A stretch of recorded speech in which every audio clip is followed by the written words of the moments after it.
Coach Plinio Cruz, arguably the coach of the year in 2024. About to find out. Alex Pereira got another one tonight. Talk to me about the game plan going into the fight with Khalil. He did stick with the game plan. Game plan was try to go on a blast right away to cool Khalil down. Khalil was smart to get Poatan's foot when he tried the jumping kick. But was after that, cool him down and start picking shots and then start going from the counter. Khalil was smart and sharp.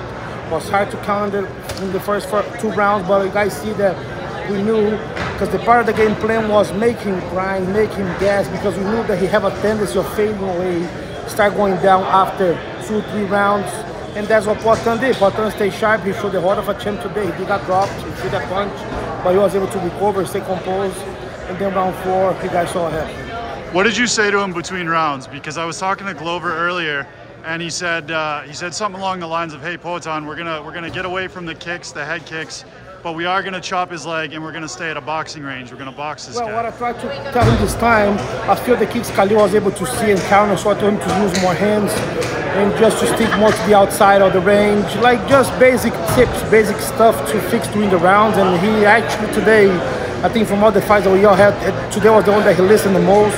He was sharp. We tell him to think a little bit, to stay active with the jab, and you guys saw him. What do you think about the pressure in this fight? Like you talked about it a minute ago. You said you're going to try and break him down. You think Khalil is going to get tired. The altitude clearly affected him in the later rounds. Like, it's got to be exhausting having a guy like Poatan walk you down for 4 straight rounds. Oh, 100%, man. And on our side, you know what I mean? At this level, we don't take no chances. We brought 12 people for 21 days here. I know it's a toll. I know it's cost, but we don't take chances, man. We do everything right on our power. We do everything to not leave no excuse. Khalil came here before too, but I think when I fight like that, it's impossible for it to not gas. Poatan was attacking the body too, you know. But props for him, man. He showed a heart of a champion. He showed to be a very hard opponent. It is hard to fight an opponent like that when he's coming from the number 8 in the ring and an underdog. And Poatan being the champion, having to prove himself a little bit, that plays a little extra pressure. Even though he doesn't put that burden on his shoulders, but I think you know what I mean. It's hard for you to get built up for such a fight like that, different than the other fights that he had before. But I think we just, man, I think we hit a good gear as a team. Me, Glover, Poatan, we have Fernandito today on the corner. I think we understand each other very good right now. I think play a big part today. We did see the leg kicks at the end, but we didn't see a lot of the body work like we're used to. We saw it in the finishing sequence, but was that something we shied away from as well? Yeah, because you have to be careful. Khalil was very sharp with his cross, his southpaw, you know what I mean?